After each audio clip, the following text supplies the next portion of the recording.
we'll catch up on that. But yeah, well, thanks again, everybody, for having me on to talk about our Work, Live, Ride proposal. My name is Pete Harrison. I'm the director of DesegCT Connecticut. I originally grew up in Avon, Connecticut, was down in New York City for 16 years doing housing policy in New York and at the national level with a couple of different think tanks and some other kinds of startups and institutions. Moved back to Connecticut just 4 months ago with my 9-month-old baby. We're renting an apartment in Simsbury and very eager to have more housing options to potentially purchase down the road. So this is something that I'm very, intellectually and philosophically motivated by to help see Connecticut desegregate, but also very personally for the future for my family. Really eager to see Connecticut improve. So just a little bit about Desegregate Connecticut for folks that might be unfamiliar with us. We are a pro-homes coalition of about 80 nonprofit and neighborhood groups, ranging from the Home Builders Association and other affordable housing providers to climate groups, to anti-racism groups, to neighborhood groups across the entire spectrum of geography and the state. We believe that better local and state land use planning laws can make Connecticut a more prosperous, equitable, and sustainable state. We started in 2020, kind of in the uprisings of George Floyd that summer, but really our trifecta of issues is really this economic prosperity, racial desegregation, and climate resiliency and sustainability. And we really think land use touches all of those, and that's really the kind of center of what we do from our research standpoint, our education standpoint, and our advocacy standpoint. This is a little smattering of our coalition folks. We'll also mention that we are a program of the Regional Plan Association, which is a 100-year-old tri-state planning nonprofit that's been in Connecticut for 100 years. And they were originally a fiscal sponsor with us when our founder, Sarah Bronin, was nominated for a position she finally got confirmed to in the last couple of weeks. The conversation was, do we stay on as an independent group? Do we potentially partner with RPA? We thought that was the best route to go. They're really well known in the region for creating once a generation regional plans that have an intersection of transportation policy, housing policy, good government policy, and environmental policy. So it's been a natural fit for us and a great partnership that we've had with them. So I just want to make a note. It is, of course, today MLK Day, and a lot of our motivating impetus as organizers was this point that Connecticut is highly racially and economically segregated, as it has been for generations. That is a legacy of direct and indirect land use policies and all kinds of other issues that we're constantly working to unpack in Connecticut for the benefit of us all. And I'll just note too, a lot of MLK's legacy kind of gets put down to platitudes and whitewashed a bit, but towards the end of his life, he had started a going north strategy of trying to integrate northern communities, and specifically starting in Chicago, in the tenement section of kind of West Chicago. And that's work that really does continue today. And unfortunately, it really was his assassination in 68 that propelled the Fair Housing Act into passing at the national level. And we've been really working to improve upon that legacy, both legislatively and morally and economically, really for over 50 years. So, today's a good day to sort of remember that we have a lot of work to do.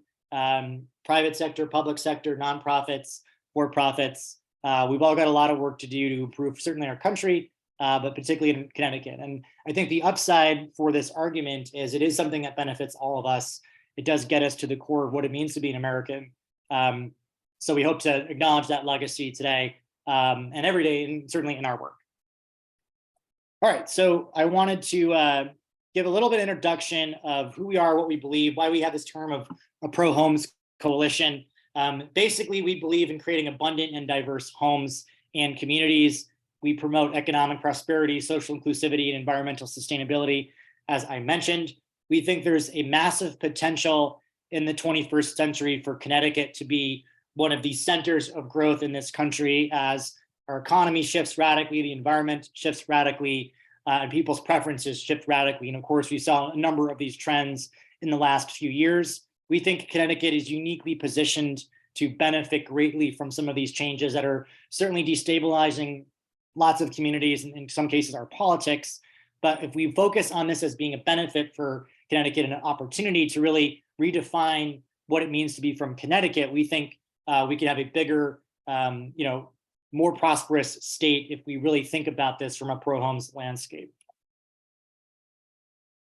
So we take an all of the above approach to solving the immediate housing crisis that Connecticut has been mired in, and the longer term economic stagnation we've been stuck in, and some of the climate risk that we face. And really what we mean by that is all the above means building more kinds of homes.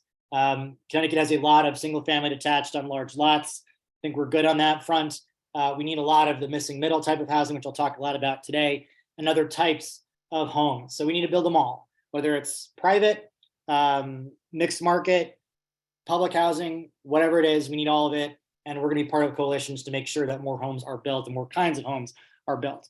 We also wanna act at all levels of government. I think we're probably better known for the state advocacy that we've done over the last couple of years, but really a lot of our time is spent organizing pro-homes advocates at the local level to go to P&Z meetings, to be on parts of P&Zs, to really advocate for seeing the kind of change we all want to see across our 169 cities and towns locally. We also want to see more regional cooperation and more state level work in collaboration with local governments to really think about these problems at a regional level and recognize the opportunity at the regional level to build more homes.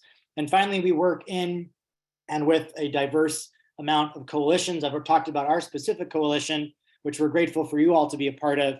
But we really feel like we can educate and learn from other types of work, certainly in the housing space, in the environmental space, the transportation space, anywhere where we really think land use intersects with the issues that we all face as residents of Connecticut. We want to be part of those conversations, pushing our beliefs forward, and also learning and populating these other groups with the same kind of information and advocacy that we all have. All right, so I won't go into too many of the problems here. We talk about this oftentimes with other folks that are not familiar as much as this audience is, but clearly we recognize a big part of what's holding back Connecticut and playing into this economic and racial segregation is the fact that our land use policies are really anti-homes. We have, as of right, single family housing in 90% of Connecticut, which is the map on the left from our zoning atlas. On the right is the as of right multifamily housing, which is only on 2% of residential land. And it's really in that tension and dichotomy where we see ourselves trying to find that missing middle component, trying to particularly encourage development around our existing infrastructure wherever possible. As I said, you're all very familiar with this. Bob, you'd mentioned this, of just talking about a little bit of the differences between our previous proposal and the one currently. It is a really big departure, and that's a little bit of heavy lifting that we're doing with legislators early on in the session, advocacy partners and otherwise. We really were very eager with our proposal last year, which was HB 5429. And there were a lot of positives that we took from last session, even though we didn't get the bill passed. And the positives were, I think, whereas previous sessions, maybe the housing crisis was contested. Some people didn't see it, didn't think it existed. I don't think that's the case anymore, certainly last session, but particularly this session. The momentum behind the state doing more to address this really existential crisis for Connecticut is there, which is very positive for us that are involved in this space. The other positive was the concept at the heart of our proposal is this idea of transit-oriented communities, also known as transit-oriented development. And that even folks who opposed us, maybe don't like us so much, really accepted the premise that transit-oriented communities are a big piece of this puzzle. So we thought those were two really important breaks from previous years that we're certainly taking into this session. But there were a couple of specific takeaways that I wanted to point out for this audience that we've really internalized a lot of our organizing and research over the last year from last session, which motivated our proposal this year. Number one, it is very challenging to get mandates passed at the state level. Unfunded mandates are even harder. There is a lot of political opposition that turns a lot of nuanced conversations locally in communities into a monolithic view of we don't want the state to get involved. There's all kinds of arguments about local control. We're not opposed to local control. We want to encourage good local control, and perhaps mandates by themselves are too hard of a lift, even for allies of our goals. The other takeaway was this concept of one size fits all about our bill. The bill was based on a bill that's passed in Massachusetts around MBTA stations that called for 15 homes per acre as of right in this kind of half-mile bubble around our train and rapid bus stations. Some cities can and certainly need to do more or already are doing more. Some more rural communities with stations maybe get freaked out a little bit about 15 homes per acre, which I think they shouldn't. They do. But I think that was a fair criticism that we really need more nuance about how we're targeting density across different sizes of population and infrastructure around public transportation. The other big trade-off that we had last year was we just focused on the 60 or so stations for trains and the rapid bus line. We intentionally did not focus on local bus service, partly just a capacity for our research arm. Also, politically, the state's put a lot of money into that particular infrastructure where we thought it was a really good narrative to say the state and taxpayers are putting a lot of money into the rail service and rapid bus service. The logical last mile here is getting more homes built. Within that, I think that's true, but not including buses alienated some of our partners that work with communities of color, more working class populations and constituencies that we really, of course, deeply care about. And we were torn about that strategic trade-off. We're very excited to be including local bus service now, which I'll certainly explain later. And then the final point, which I've split into two here, but it's really one big sense of, there really are a lot of good faith concerns at the local level, whether it's a city or a town, that local capacity from a planning standpoint, an infrastructure standpoint, just a market standpoint is a real concern. And that's where we think the state can really play a more collaborative and positive role. You have to kind of separate the good faith communities that want this kind of development, that are just struggling to get it off the ground, and the bad faith communities that we all know are really going to resist this to the death. I think those are different strategies that we have to tackle both. Work, Live, Ride is really more about, let's get those good faith actors, those problems addressed with local capacity, and thinking about these local planning commissions as partners, and how do we encourage good local planning with the state? And then let's figure out ways over time to build more capacity to tackle those bad faith actors, which we very much know we have to tackle. So that gets us through all of our organizing and research, really from last session into the beginning of this year, into our plan that we've just debuted officially last week. There is information on our website. I'll put the link up after the presentation so folks can get some more information about it, read the specific bill language as it stands now. But we are calling it Work, Live, Ride. And the concept behind it is still at its core, this idea of transit-oriented communities. And we're really trying to tie this narrative that it is a concept that's been at the heart of our past growth, the current vibrancy in places across the state, and we think the core future of what we're doing. We emphasize the work part of Work, Live, Ride. We think this is very much an economic driver, certainly in the building industry, but elsewhere across the state. And I can tell you the big difference very early, and Jim can attest to this, is the business community that maybe didn't navigate this space or get involved as much is an actor here now, and they're hearing it from their members. People can't get jobs filled. People are having super commutes across state lines. It's just not sustainable. So we think that emphasizing the economic arguments within this bill are really important and have widened the coalition politically that can support this.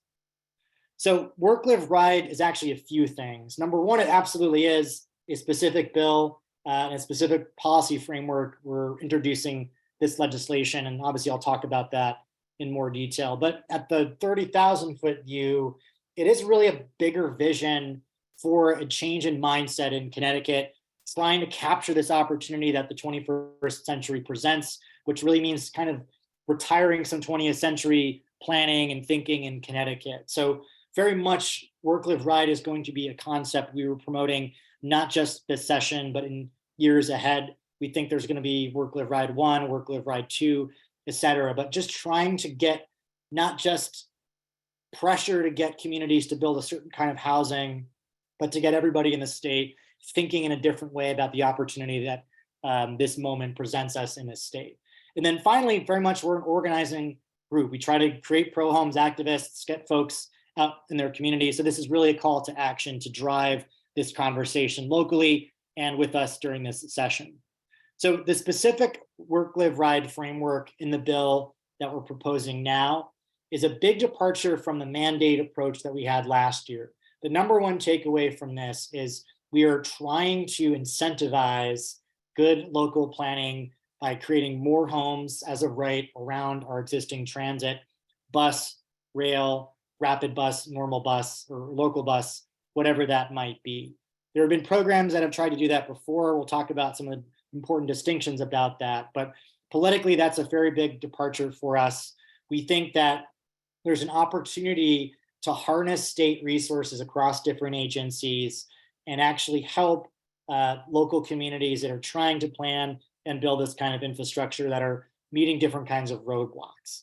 And the basic concept is if a community opts in to work, live, ride, and has either already created a TOD district or has the intention to, we should then have the Office of Responsible Growth in OPM basically work as a de facto state planning office with land use planners, project managers, funneling existing discretionary state grants around, TODs or infrastructure improvements, planning and design work, and drive it into these districts to make these districts more attractive and predictable economically for the private sector to develop in. The way that we're thinking about doing this is 3 buckets of discretionary state funding. And again, a lot of these programs exist already. If you talk to local planners, some of these people have part-time planners, part-time economic developers. It can be really hard to get, which is realistically actually a lot of state resources available, but actually getting those money into projects, getting them predictably and expeditiously is very challenging, particularly for communities that don't have a lot of this infrastructure, even some that do. So the basic idea is here, if a community opts into this bill, the Office of Responsible Growth will work with these communities across 3 buckets of funding. The first is this planning and design element of trying to locate where this district should go, how big it should be, what kinds of infrastructure needs to be put into it to make it viable, and then actually trying to execute that process. The second bucket is actually this execution aspect of making sure money gets into a brownfield remediation project, a beautification or pedestrian safety, expanding water and sewer, all these things that we know, in this audience that really can slow up development or make it really expensive and riskier to do so. We're trying to get all that state funding expedited along a particular spectrum of development. And then third, and probably most importantly to this audience, and admittedly a very new territory for us, is we are trying to target home creation subsidy into these districts. We think there should be an emphasis on deeply affordable home ownership or home rentership options near public transportation, and that costs money, and we want to try to see the state put money into these districts and create affordable housing within them. And as I'd mentioned, this is all going to be coordinated through this existing Office of Responsible Growth. There's a lot of interest really across all agencies that we have talked to, which I'll get into, but we think this is the right office at the right time to work in this kind of de facto planning operation to quarterback all this local work, embed locally with planners, and determine all the logistical things that need to get in to build these kinds of districts. We've talked a lot about what TOCs are, but I think a refresher is really important. Transit-oriented communities are really pretty smart ways to use our land and our existing infrastructure for 3 basic reasons. One is they center riders and pedestrians. We have to get away from our sort of auto-centric, sprawl-enforced planning and land use policies. We're all heartbroken and horrified by the death of Rep Q. We've seen just a rash of vehicular deaths, pedestrian deaths in this state. That's not going away. A lot of our infrastructure is built towards getting cars moving fastly, as opposed to getting people and riders and pedestrians moving closely and safely. And TOCs are really a vehicle for doing that. They're also a vehicle for creating a diversity of housing types. Again, breaking down this monopoly of single family large detached lots, into townhomes, duplexes, multifamily apartments, 5/1s, a modern version of perfect sixes, whatever that might be. There's a gap in our market in Connecticut and elsewhere where this missing middle component has really atrophied for any number of reasons that you all know, frankly, a lot better than I do. But we do think TOCs are a way to reinvigorate this particular segment of the market and create a sort of creativity and innovation around a diversity of housing types that we desperately need in this state. And then third, getting back to the work aspect of this, we think they create really exciting places. People want to spend time, concentrate jobs around and services.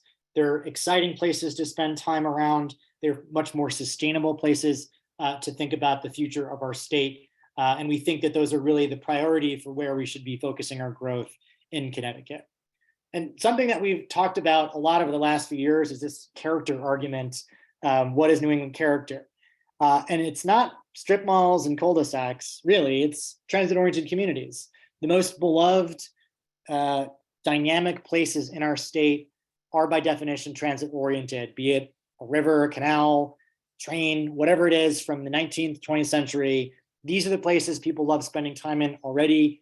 We just are not making more of them or improving the existing ones. And we think if we want to really get back to that dynamic element of Connecticut's history of industrious innovation, diversity, this is a vehicle to do it. And really, it's just kind of dusting off an old concept that we already know every day and we love, that we've kind of lost a little bit of from a policy and industry standpoint. It's also true that people ask us, well, what's the public transportation system in Connecticut? Is it good or bad? It could be better, certainly, and that's a process in the long term that we want to be a part of.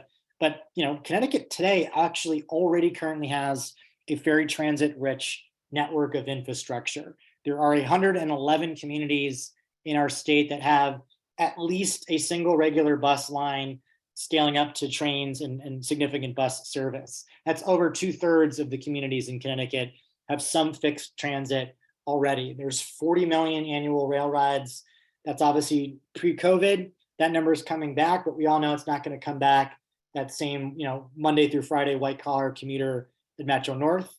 That is an opportunity to rethink a lot of the rail network and rethink who uses it, what time of the day they use it, and for what.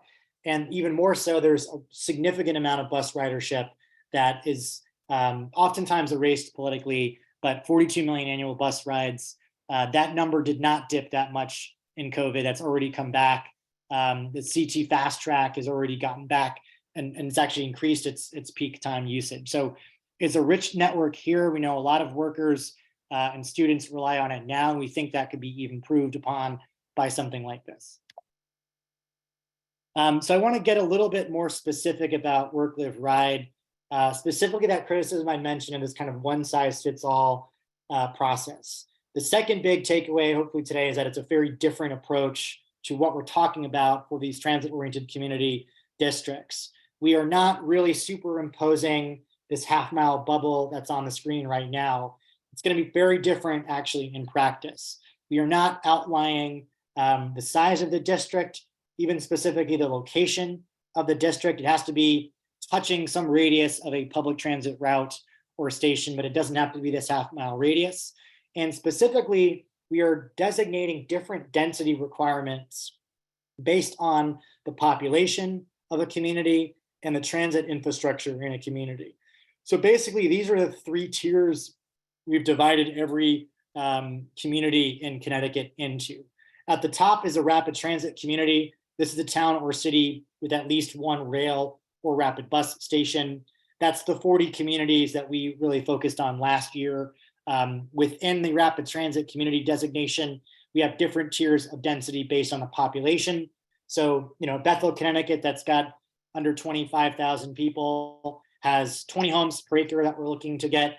For a community that's over that population, we want to see 30 homes per acre, acknowledging, again, the different levels of population and infrastructure. The second tier, which is the newest one from last year, is this idea of a transit community. This is a town or city with at least one fixed bus route. That could be a CT transit division, that could be an independent system, but that's 71 communities, a lot of the inner ring suburbs that are not on the rail service but have bus service now can have different designations of density and opt-in to work with ride. Same thing here, it's split on population. So a community like Manchester or Hamden, that's 60,000, but doesn't have rail, that's gonna have 20 homes per acre. A community like an Avon, where I grew up, that's smaller, that can have 15 homes per acre around a bus service. Again, acknowledging some difference in population and infrastructure. And then the third is the transit adjacent community, which is acknowledging that, some communities don't have a bus or train service, but they likely have commuters going either way to use that infrastructure. We want to have some opportunity to create a kind of gentle density, missing middle component. So in place of building a district around a train or bus station, they can do so along a state road, a commercial corridor, or a village green or village center. That's much lower designation. I believe it's 10 homes per acre. But across all three of these designations, the thing that we're really trying to emphasize, I put this in already, we'll skip through it. We're really trying to emphasize the community designing these districts themselves. Really, all that they're requiring under the law is to have a reasonably sized district touching some kind of transit station and allowing that density as of right, depending on its designation.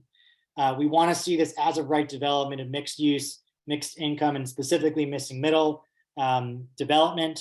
But beyond that, we don't want to have too many restrictions. We want to encourage really giving the community a lot of opportunity to say, is it going to be a continuous district? Is it going to be different parcels non-continuously? If it's not at a train station because of environmental concerns, can we focus on a bus station? Those are decisions the local community should make and would know better, just as long as they meet those density requirements and some of these other statutory requirements. Everything else is pretty much up to the community. We also have a different sliding affordability schedule to recognize a difference that some areas can hold 20, pencil out to 20% affordability, some places can't. So last year we did this 10% blanket affordability, kind of criticisms on all sides of that. I'm sure we'll get that again. But this year it's very different. We're basically using the CHAFA housing assessment of strong market, weak market, high opportunity, low opportunity designation. We have a sliding scale of affordability ranging from 20% in a high opportunity, strong market designation down to 0% in a limited activity market. So again, we want to see some equity components here and affordability components, but we want to acknowledge the economics are different in different parts of the state, and we hope that this kind of acknowledges it. So I'll just talk quickly, as I mentioned, the process of opting in. This is not required. A community can either be automatically eligible if they've already done a TOC district. There are arguably 10 communities that have either proactively done that or basically qualify for that, particularly the big cities. Bridgeport hasn't created a TOD district, but their density and other planning effectively qualifies for them, which we want to acknowledge. But communities like Bethel, Connecticut, West Hartford, Connecticut, that have done these kinds of districts already are automatically eligible for this process. For other communities that haven't created one yet, they can opt in and say, okay, we commit to creating a TOC district, and that will trigger the Office of Responsible Growth working closely with that P&Z, that town planning community, to set up that district, to create that, to do all the studies, infrastructure, whatever that might be. They are required to create a district. At the end of that, we have some language about an 18-month opportunity with, acknowledging some certain things can come up that can delay it, but it's not an open-ended free money to do a study and not build something like the inclusionary housing zoning bill that was a few years ago. This is really you opting in, you're on the hook for creating a district. At the end of it, if you fail to do that, you're on the hook for paying back anything the state has given. And across that process, this Office of Responsible Growth, which we're really trying to beef up with funding as a part of this bill, will work closely to make sure these kinds of discretionary grant funding gets into these kinds of projects. So there are some sticks to this process. It's very much still opt-in, but basically if you have a train station and you don't want to opt in to work, live, ride, fine, the state's not going to force you to.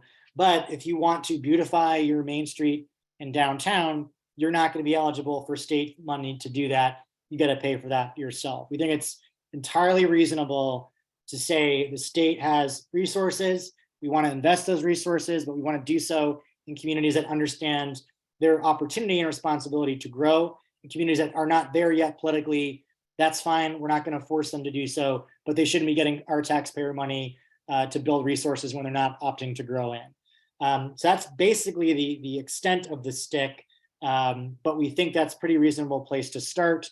Some folks are concerned that we're really not storming the castle in some of the really exclusionary towns. That's true. This is not a bill to do that, but we think building up this state capacity, motivating and highlighting the communities that do want to do this are going to get things built and build up a relationship and capacity at the state level that can make those conversations in those other communities a lot easier down the road. I've talked a little bit already about this Office of Responsible Growth. What I'll note here is we've talked to every agency, staff level, commission level. There's a lot of hunger for this. A lot of the futures commissions, I'm sure some of you are on, have been really recommending this as well too. So we think this is a really smart place to focus this kind of quarterbacking of state resources. We need to see some land use planners added to this. We want to see some discretionary funding attached to this office to work as kind of a top-up fund to some of these projects. But the bones are here already to do this. The will of the state agency, recognizing some of this bureaucracy can be really, really frustrating. We hope that getting this up and running can really, change the dynamic of working with the state and actually getting things built on a predictable schedule, on a much expedited schedule, and getting some of these, bureaucratic hangups and challenges and contradictions between different programs straightened out and really building up institutional knowledge to get stuff built at the state level. So I'll just close by just restating kind of the objectives for this work, live, ride framework. We think a big part of this is really creating political support for more state planning and coordination with local governments. It's not a binary, it's not an either or, it's not local control or state control. It's blending benefits of both of these, motivating change, having a bias towards breaking the status quo. But we need to do that by building up trust and capacity at the state level, which we think this bill does. We want to create also political support locally for more of this kind of work. That inclusionary zoning bill that's been around didn't really create a lot of that space to do that work. We're an organizing machine. We've been trying to prevent all these opt-outs from 2129, the ADU law from 2 years ago. We want to be proactive. We want to say a community has an opportunity to opt in to work, live, ride. We want to organize the folks that we know in that community, want to see these kind of changes, and give them an opportunity to change the political dynamic locally. And we think this bill does that. Very much for this audience, and as I mentioned already, we want to encourage missing middle. We think it's either the single family housing or in some of these cases, much larger developments, and the creativity, naturally affordable housing, the dynamic and scale of housing that has been historically very viable in Connecticut that's been missing is this missing middle. So we really want to see as much as possible that kind of creation emphasized in these local communities, and any way that we can get feedback on how to encourage that, we very much want to partner with you on, but that's the secret weapon to getting out of the housing crisis. Obviously, we need all kinds of development, but particularly if we can get missing middle housing as of right, we think that can create hundreds of thousands of homes that frankly will redefine a lot of the communities, but not radically alter their character in ways that create backlashes. And then finally, more long-term, we certainly want to see more investment in transit, make these public transportation networks richer, more reliable, and denser. And we think that means creating more riders and more folks and economic activity related to them. And that's a long-term project. So that's a lot of information I threw at everybody, but I'm going to stop there and open it up for questions. I'm also going to throw in the link for the Work, Live, Ride page, which will have the bill language and some more information about the bill. But thanks so much for listening, and look forward to the conversation.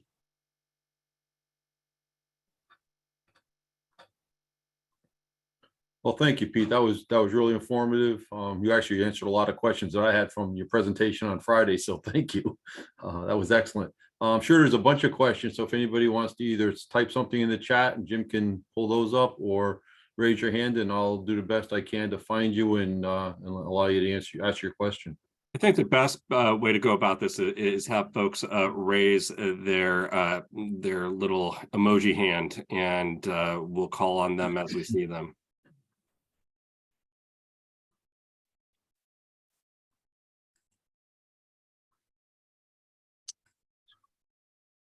While everybody's thinking of their questions, Pete, I'll just mention to you, when I listened to your presentation on Friday, and I was reading the bill, there were some questions I had that some of it seemed a little bit vague in detail. And as you presented it today, it actually made me understand a little bit of what you're thinking is you're not trying to make it so limiting and allow flexibility in the design of the various size communities and so forth, like talking about the size of the districts and the excess lot sizes and parking requirements.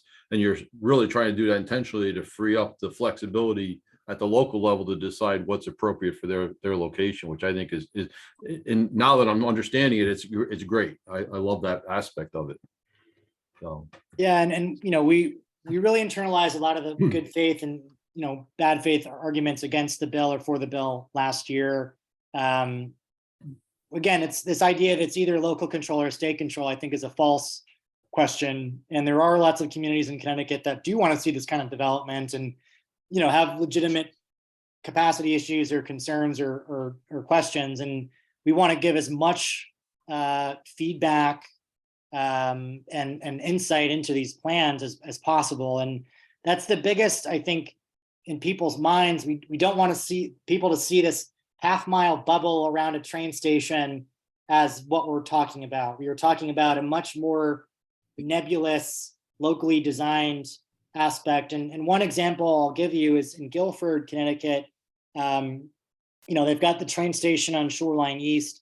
It is in a pretty sensitive part of the town in terms of environmental wetlands and coastal areas. And it probably doesn't make sense to build a new district. So we really wanted to create the space to say, great, you know that better than you do. So putting a half-mile radius around a train station like that doesn't make sense. But, on Post Road right off 95, you do have kind of distressed assets of some strip malls from kind of previous generations along this bus route. That might be an awesome place to build more multifamily housing and really see some new development. Guilford knows about that better than we do. So we're trying to give that opportunity, that rather than the conversation for a lot of these local folks being like, oh my God, this is so annoying. What does the state know about our area? We're already having these conversations of saying like, oh, you know what? This would be really cool because we're already doing this along a bus route, or we're doing this. Maybe we'd love to have this. We've been stuck doing this for years.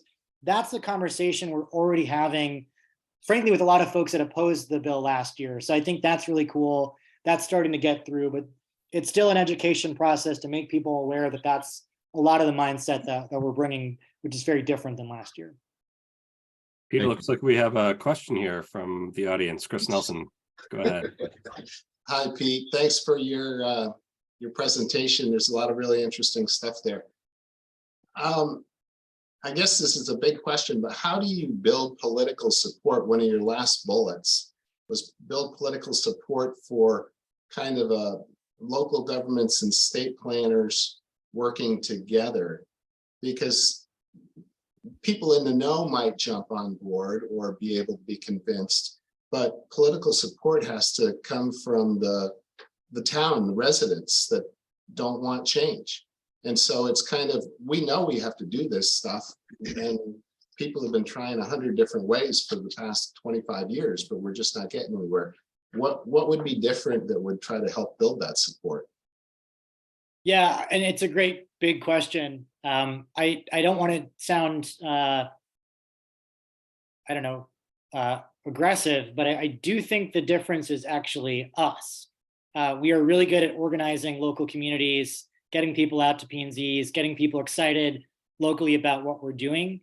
And that's a long-term political project that we've been doing for 2 years. We had to do it for the opt-out stuff for the ADU bill, as I mentioned, kind of playing whack-a-mole. And, we weren't successful in preventing opt-outs. We were, I think, successful in getting some towns to either improve their own regulations or just identify people that care about this stuff. So I do think the nature of the housing crisis and all the other problems the state has has already opened up a lot of political opportunity to get some new voices and some new members of some of these commissions. And we're definitely seeing that. So we want to have some proactive organizing capability to go into communities that care about these things. And we acknowledge that there's going to be that bad faith opposition. There's the emotional status quo bias for some people. There's bigger problems of, dog whistling or whatever in certain communities that we all deal with. We're not sugarcoating that. That's not going to go away. But what I think we all can probably recognize is the majority of people in these towns probably don't care one way or the other, or probably have a normal bias towards seeing more opportunity. But it's the really minority voices that are against this stuff that are highly organized and loud.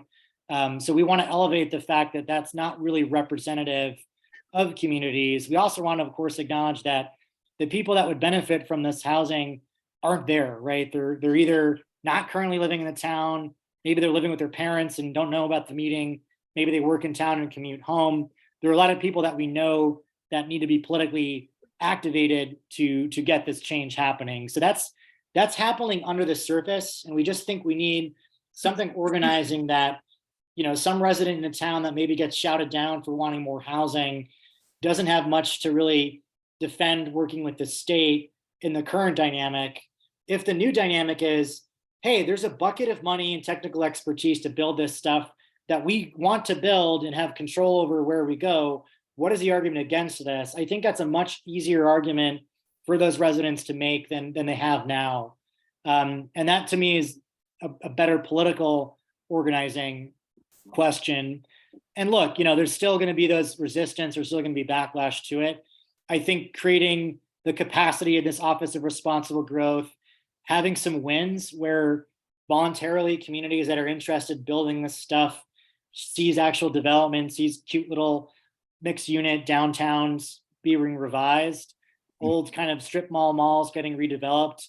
That's going to have an effect politically as well, of creating some FOMO, the fear of missing out, change the political dynamics for towns saying, why are we saying no to this stuff when our neighboring town has a huge tax base growth and are attracting kids that grew up in our town or seniors that lived in our town? We think that's part of the process as well. Not a short-term solution, no magic bullet, but that's, I think, a necessary process we're trying to, activate. Pete, has the coalition been able to forecast or quantify, the economic benefit to the economy in general, or in production numbers of housing should Work, Live, Ride pass? Yeah, the short answer is kind of. We have some research we're coming out with just about transit-oriented communities on Metro North line, particularly contrasting places that have more multifamily versus places that don't, and what the land value is and the tax base and that sort of argument. That's going to be coming out hopefully in February. In terms of production numbers, we did an estimate last year based just on the 500 acres of a half-mile radius along those 60 stations, figuring for, of that 500 acres, about 25% is probably developable. And that was something like 116,000 homes would be permitted as of right, just in those 40 communities. That number is obviously expands quite a bit in terms of the 111 communities that we have, but we haven't quite put those numbers yet. In some cases, politically, those big numbers can freak people out. We want to try to be as accurate as possible. So I think the research we have forthcoming is helpful, really looking in the local level, saying, here's a station in Metro North that has multifamily that's got a tax base of XYZ versus a community that doesn't. So we're trying to make that economic argument. And obviously other places across the state or the country, there's some of those studies that will motivate and bring around quite a bit too. It's empirically, unimpeachable that this kind of development does encourage more economic activity, increases tax base, and also obviously leads to more housing. So we're confident about that, but we want to be a little bit more specific and intentional about numbers we put together. Go ahead, Ev. Chris mentioned the threats to the communities and stuff. I'm glad to see you put middle housing on the list. And I have a lot of hope for the Woodbridge lawsuit, but I mean, it's affordable by design. It's not reliant on infrastructure. It's better land use. I mean, affordable and multifamily are kind of dirty words, at least out in the rural communities, suburban communities. And so I don't know that, you know, you mentioned that that's part of your long-term goal, but I think it's it's something that's ready to go now, emotionally, in terms of, and probably politically. I'm talking about 3 and 4 families, which would be, you don't have to have city sewer, you don't have to have, and doesn't scare the hell out of, local people who think, it's either my single family house or townhouses next door, or, whatever. So I don't know if that's something that could be put higher on the list. I guess that would be my choice, but. Yeah, and I can speak, we are really emphasizing the transit-oriented community nature of where we want to see density and development. But, we've of course previously done a lot of work on just smaller lot sizes and that smaller 2 to 4 home as of right. States like Maine have recently passed some legislation there. I know Vermont's proposing some of that. We have had some discussions with legislators this session about that. And, I don't know. I mean, it's hard to predict. I do think there's obviously a lot more momentum around housing in a lot of these conversations than there have been previously. That can work for us, but it can also be confusing for legislators if there are a number of kind of proposals out there, which I think is some concern. And there's also, so many questions of what really will be where legislators are. We didn't want to come in with something that lacked ambition or didn't rise to the moment. We think this does. We think this is a longer term reset for Connecticut. But I think there's a lot of concerns that doing too much or assuming there's more momentum than there is can kill some really good ideas. That's So, right. We'll see. Like, we're always optimistic. We always bring in big ideas and have to fight for the death. I don't think the accessory dwelling unit law was that radical or revolutionary, and people lost their minds over it. So sometimes my optimism is misplaced, I guess. But I think we are in a better place certainly than even 2 years ago. But we don't want to overextend too much either. If there are any other questions, I still have a couple. If in fact, dueling land use policies were mutually exclusive, what would you tell somebody who is contemplating whether putting all their eggs in the basket of fair share or all their eggs in the basket of DesegCT Connecticut's work, live, ride? Well, yeah, I hope that's not a question that comes up. I mean, I think, we very intentionally have this idea of the all the above approach. So I don't think they're mutually exclusive. I think, it's a little bit of theory of change and political progress. And we have I think a different philosophy than an Open Communities Alliance of trying to carve out the good faith actors and give them stuff to really acknowledge the need for growth and do so, versus really painting a broad brush and saying, everybody has to do one thing or the other. So I'm certainly not going to say our solution is the be all end all. And I don't think Open Communities, well, maybe they would, I don't know. But, there's no one solution to this. There's no one session to get this done. The Open Communities Alliance approach, trying to force communities that we all know don't want to do this, is a perfectly valid political choice. And I think it's a healthy conversation to have. So my hope would be we can all kind of get our act together and figure out what's the best political and policy combination, knowing that there's going to be trade-offs and different approaches. But I certainly want to avoid, just like I want to avoid being pitted against other types of housing policies for construction or different kinds of protections. It's the downside, Jim, of, as we know, like there is so much more momentum and conversation. Many more legislators are interested about this, which is great, but it does mean there's so many different proposals out there and approaches, and that can be kind of can dilute some of the political will or opportunity and conversation. And, there's always trade-offs in every session.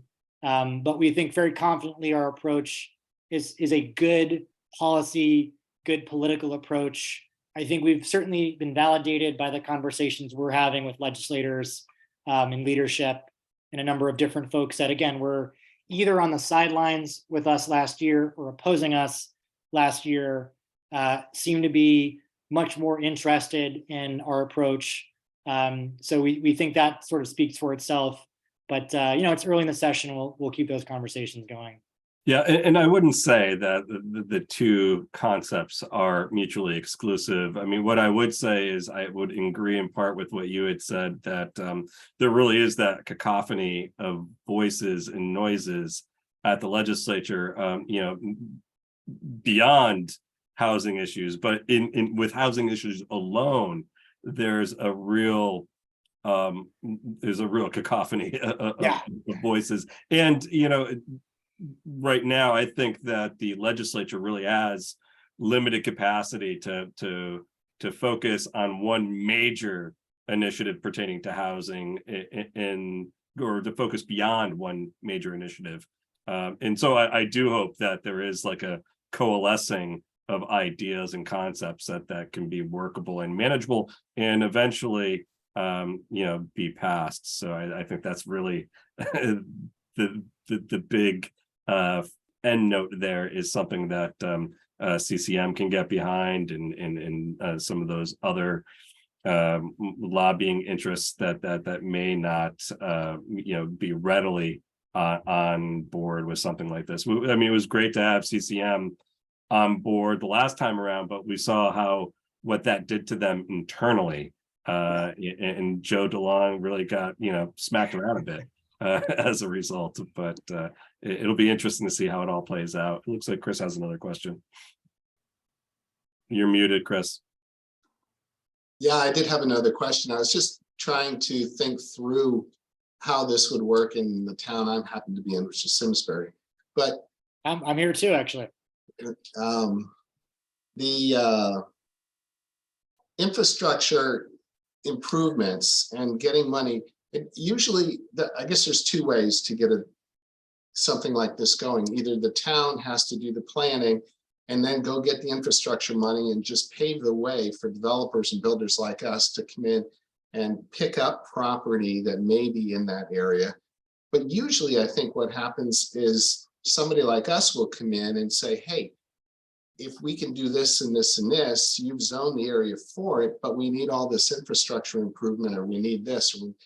But we're not really the ones that can go to the Office of Responsible Growth. So there's kind of, I guess, what do we have to do? We have to team up with a town, and maybe I'm in the weeds too much here, but the developers have the ideas on how they can take some private property that they either already own or have an option on and move it into the town planners, and the town planners then have to get approval to go ask the state for money for transportation improvements. And we're going to have to figure out how that works, because I like a lot of what is happening. I'm just trying to figure out how it would happen.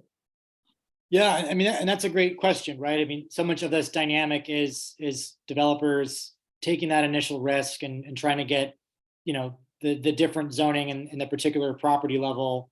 Part of our hope is, if this is up and running, that the state and the local governments will kind of take the lead on that and experimenting with that conversation happening earlier and more holistically, to say, rather than have that developer kind of take that risk early and hope that the zoning changes, if we can get that dynamic shifted where it's already, even perhaps in a bigger imagination than what a developer can put together, kind of create that foundation and put those kindling pieces together, that might just make it easier for the developer, to kind of worry less about the heavy lift early of getting the approval and come into that process.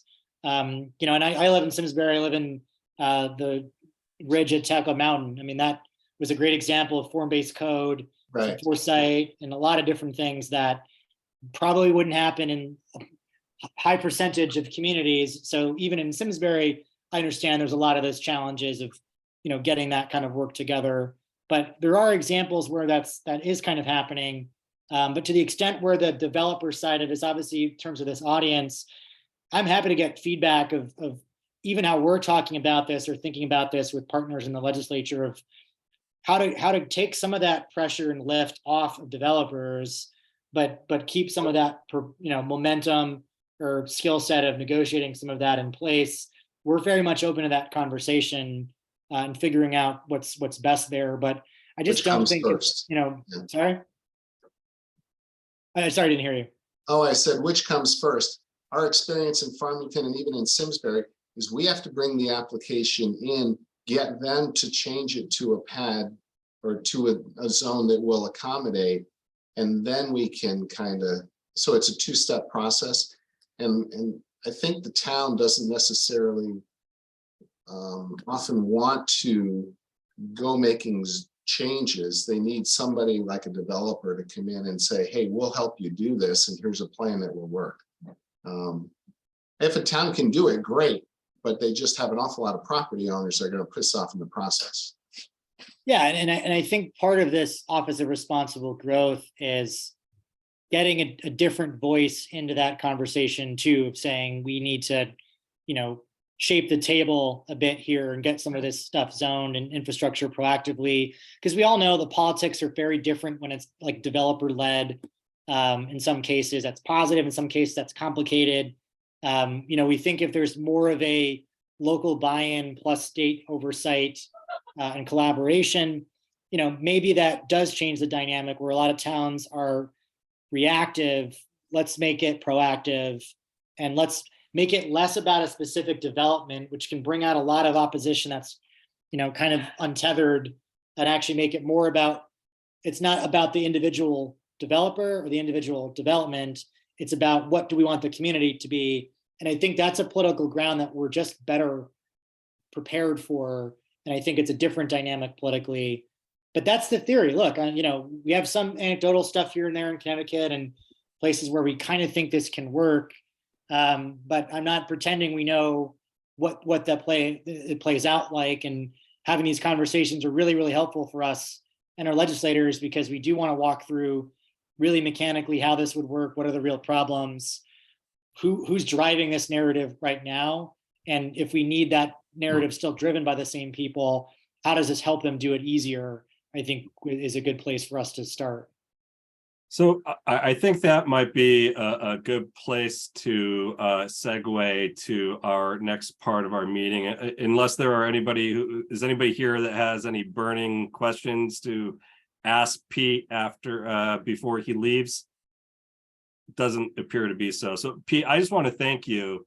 And I also want to just state that we as an association are really engaged in land use reform, as you can imagine. And, we're really interested to see, how the rubber meets the road with this legislation. And we all know that the devil's in the details. And certainly, as you're crafting the more nuanced aspects of the legislation, please consider us a resource. We have a lot of smart folks here that can engage, and we can talk to our folks in other states and in our national association and get data and resources for you as you continue this process. So please keep us in mind, and we'd love to continue the conversation.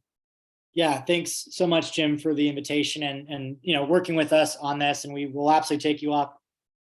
We don't pretend to have all the answers, and we really want a big coalition of folks coming into this. And I can tell you, having all of you in the conversation for us in a Work Live Ride makes us stronger, makes us a better policy already. So thank you so much for all the work that you're doing, the expertise that you're bringing into the conversation. And yeah, we really look forward to figuring this stuff out. I think there's an opportunity for something really big and transformative in this session. And I think we're prepped pretty well for it, but having these kind of conversations is really, really important. So, thank you, Jim, for your partnership on that. Looking forward to, getting in the weeds with all of you and going forward. And thanks, Bob, for having me as well. I'm going to just put my email in the chat here, and feel free anyone to email me or work through Jim. But yeah, very much want to have these conversations with you over the next couple of months. So thank you so much. Yeah, thanks very much, Pete. And I'm sure we'll be talking a lot more to you during the session. Sounds great. Thanks, everybody.